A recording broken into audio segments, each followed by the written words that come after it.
The battlefield in eastern Ukraine doesn't always change with loud explosions.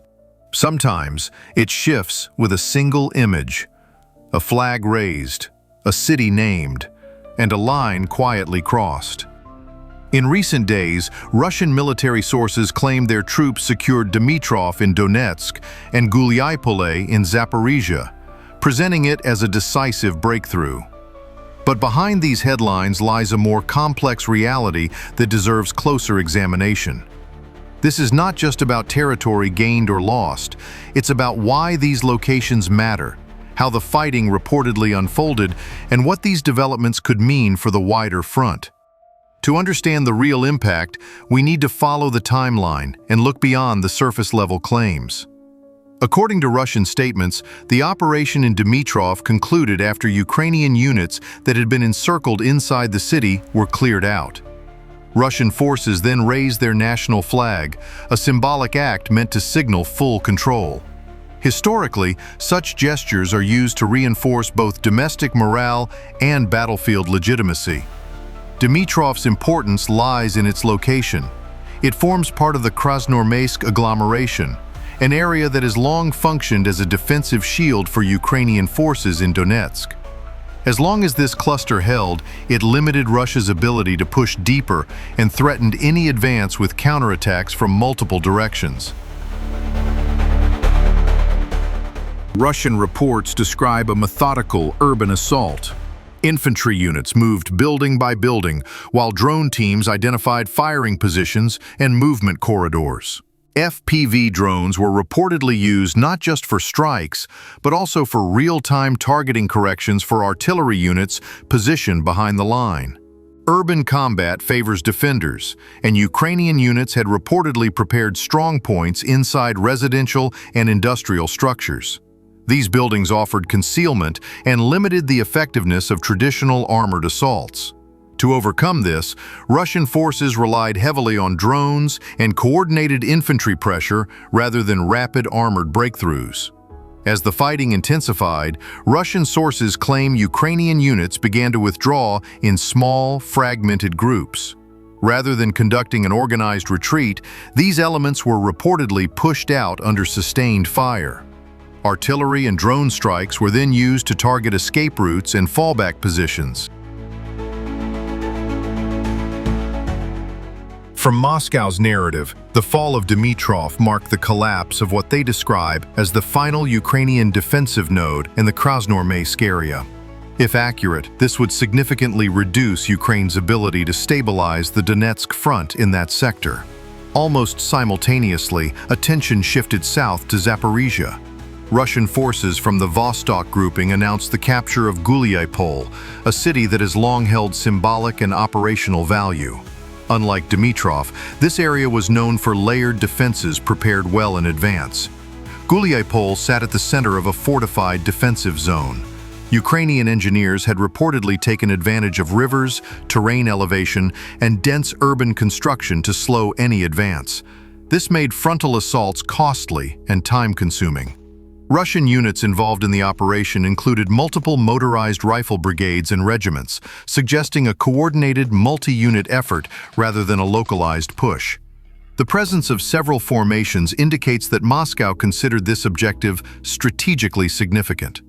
According to Russian accounts, the battle for Gulyaypole involved prolonged engagements rather than a rapid collapse. Defensive positions had to be reduced systematically, with heavy reliance on artillery, drones, and infantry maneuvering under cover of fire.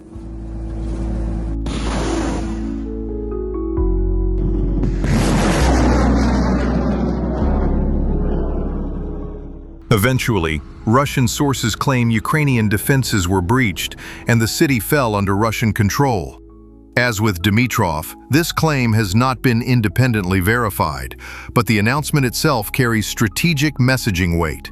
From a military standpoint, control of Gulyaypole potentially alters the balance along the Zaporizhzhia front. It could open routes for further advances or force Ukraine to redeploy reserves from other sectors to stabilize the line. What connects Dimitrov and Gulyaypole is not just geography, but timing. Both announcements came close together, reinforcing the impression of momentum. Whether this reflects actual operational success or coordinated information warfare remains an open question. It's important to note that battlefield claims often move faster than confirmed realities. Front lines in this war are fluid, and control can shift multiple times before stabilizing. Still, such announcements influence decision-making, morale, and international perception.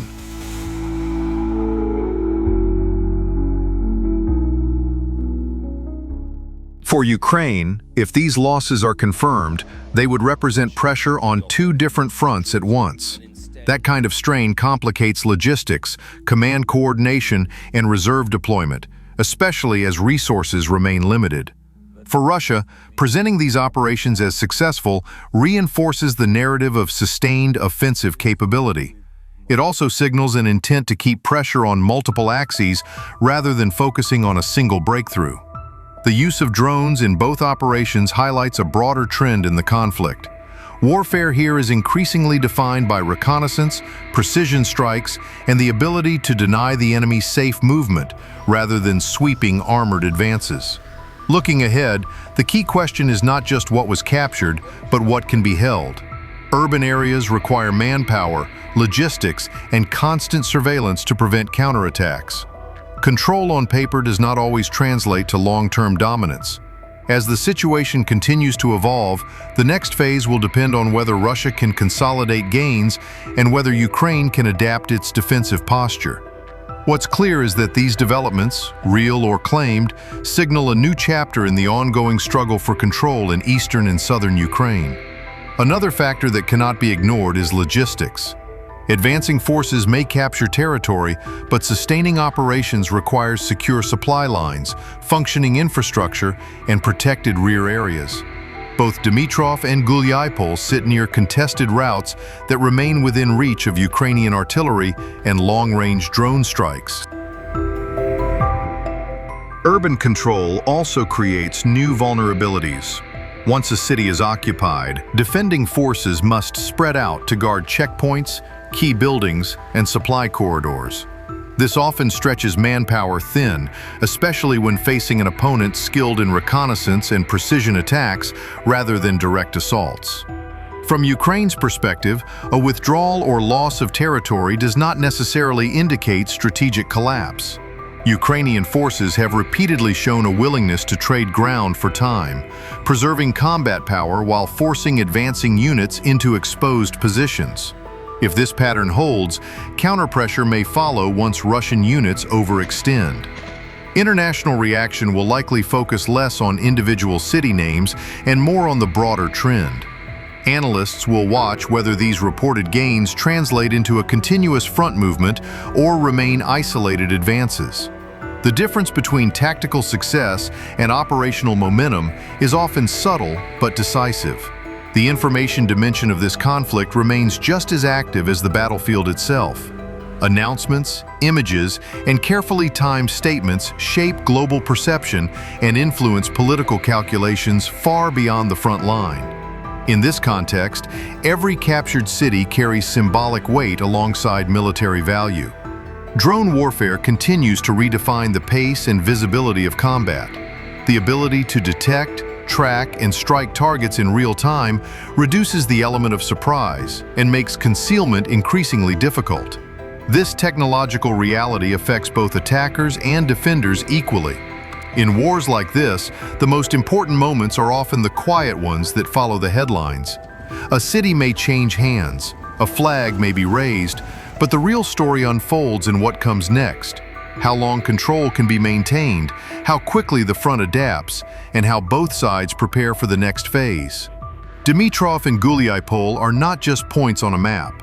They are tests of endurance, logistics, and strategic judgment. Whether these developments mark a lasting shift or a temporary surge will only become clear with time.